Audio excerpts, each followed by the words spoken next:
त्यांना शुभेच्छाही दिल्या आणि एकजुटीने जसं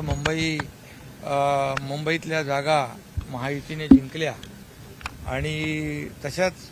मुंबई महापालिका निवडणूक देखील महायुती जिंकेल अशा प्रकारचा एक संकल्प किंबहुना एक ती जी काही तयारी आपण करतो ती तयारीला सगळे आमचे लागलेलेच आहेत महायुतीचे कार्यकर्ते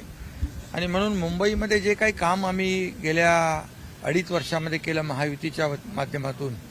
मग त्याच्यामध्ये खड्डेमुक्त मुंबई असेल, कॉन्क्रीटचे रस्ते असतील, प्रदूषणमुक्त मुंबई असेल आणि त्याचबरोबर आरोग्यावर आम्ही फोकस केला आहे आणि हे सगळं जे काही मग त्यामध्ये डीप क्लीन ड्राईव्ह असेल, जी सुशोभीकरणाची कामं आहेत,